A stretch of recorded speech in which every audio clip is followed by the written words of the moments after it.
In this capacity, he's the editor-in-chief of the official Gazette and heads the speechwriters group of the president. Prior to joining the Aquino administration in 2010, he hosted The Explainer on the ABS-CBN news channel. He was also a columnist and editorial writer for the Philippine Daily News, Daily Inquirer, and assisting managing editor of the Philippine Free Press. He won the Rotary Club of Manila's Opinion Writer of the Year in 1994 and 2005, and he received the English Essay First Prize in the Palanca Memorial Awards for Literature in 1997. So let's give him a big round of applause.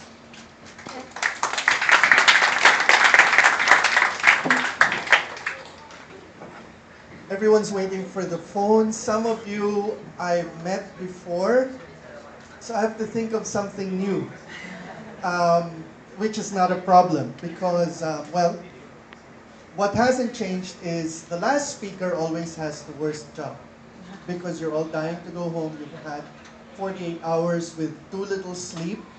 It's Mother's Day today, although officially it's not. Mother's Day is in the first week of December in the Philippines. I have to give you that dose of nerdiness just to earn my keep. And it's 36.5 degrees outside. So maybe we're not that much of in a rush to get out of the air conditioning. But I wanted to talk about what a contrast your being here today is with what it was like just a few years ago. I'll give you two quick stories. The first was when we were setting up the official Gazette, and that's at www.gov.ph. Shameless plug, please visit us. When we were trying to putting together the servers and everything, someone else from another government agency said, you know, I envy you guys because you guys are making the big step on going online 24/7. And I said, why? It's long overdue. And he said, no, but for the rest of the government, it's not like that. He was telling me the story about how their agency, one of the biggest agencies in the government, when they were computerizing in the 1990s, when they got the final list for the computers, at the bottom of the list was 20 typewriters.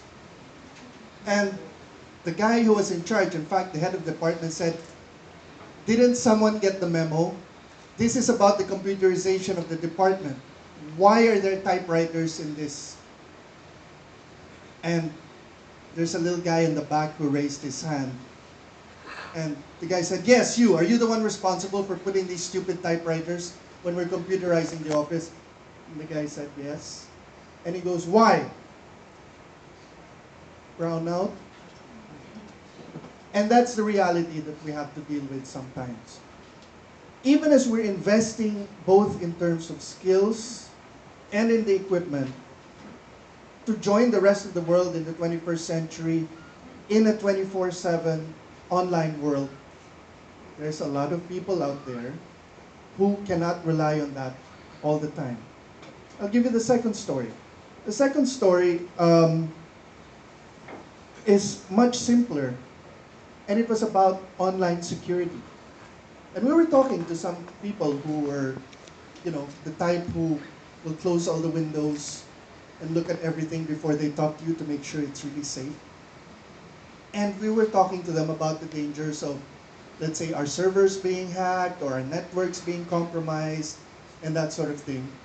And the guy looked around and says, you know, we don't have that problem. I said, wow, what's your secret? Did you have some technology? Do you have really trained people? And he goes, no, something better. And we said, what is it? We don't have computers. And then he goes, even our fax machine at night, we unplug it. We are safe. And that was his story. Now, there's a lot of people out there who, truth be told, are still skeptical about what you're doing and what we're doing. There are a lot of people out there who will give you two answers when you say with pride, you know, I joined this hackathon, we came up with an app, it's going to help people It's going to solve that big problem when there's an emergency, which is people deserve to know information, they deserve to understand, they deserve a way to reach out and participate wherever you are in the world. And they will go, what about that person without the computer? What about that time when there is no electricity and nothing can be done? What about all the security? What about? There's always a reason, I guess, to be negative. But the fact that you guys gave up your weekend, and it's not like, while the prices are nice and we should all be very thankful to the sponsors, I don't think you're here for the Krispy Kreme or the spaghetti or the free diet soda. Maybe the aircon helps. I think you're here because there's a part of you that really wants to make a difference. That while the world is your oyster because you guys have the skills with a Z, that everyone is going to be beating down your doorstep to hire you sooner or later. And Mahar Lagmay was just standing out there when they came in and says, oh, I'm going to grab some of these guys because they're so good. I think a lot of you here were here and are here because of that sort of old-fashioned word, caring.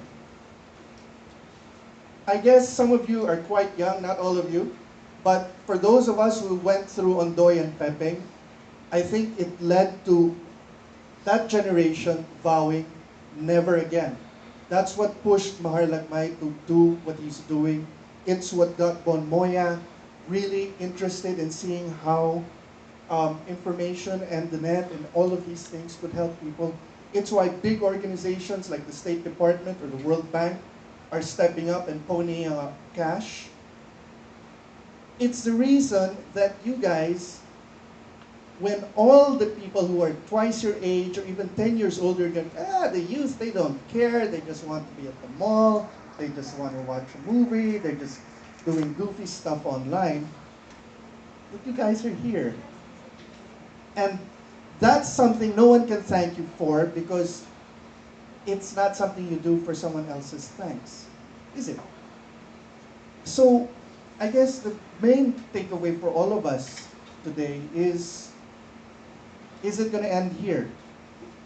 How many of you are going to take that extra step that when Mahar Lagmay comes up to you and says, are you willing to give up a few more weekends?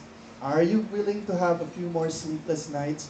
Or if Bon Moya goes up to you and says, can you still help us figure out the way so that people don't steal the money that you will be paying from your payroll when you start working? Are you still going to care? It's a great and fantastic thing that you guys have given up one weekend in the middle of summer. It will be beyond uber fantastic if you guys can do it for a couple, several, multiple weekends to help those who do and will be helped by what you're doing. The guy without a computer is affected as much as all of the people who are plugged in. And I'll tell you why. It's a reason why there's Faith, which we developed with the World Bank. It's a reason why there's the official Gazette. Because if you raise the bar in one place, and what do I mean by raising the bar? If you get your friends, yourself to understand what is going on and why it's going on, that is the first step to getting it fixed. And if you fix it in one place, word spreads. And even the guy who's never had a computer will know that, hey, in that particular place, because they kept on trying to figure out where's the money going, where's the flood levels being reported, is it all being gathered in the database so that we can all figure out where the next time will come? That raising of the bar will have such a spillover effect that it will not matter if you have a computer or not. They're saying that the internet, for example, has been as disruptive to the world as a much older invention, the invention of the printing press. You know about that. You've heard about it, you've read about it in all sorts of documentaries and think pieces. The idea was once you invented the printing press, you could share ideas so quickly that no idea could ever be killed, and especially a good idea. The fact that you are now working online where even paper is becoming obsolete means no information, no data can ever be held fully secret. Most of all, from the people who deserve to know. So, on that rather serious note, I'd like to say thank you, even though you are not here for my thanks or Bon Moya's thanks or the World Bank's thanks. I'd like to say thank you because you guys are proving all your elders wrong. You're proving that this country does have a future. And I think you're proving to each other that while some of you are going to be very successful indeed and very wealthy indeed, and you deserve it, you're also going to be good citizens. And that's something that's beyond any price. Thank you very much. Thank you.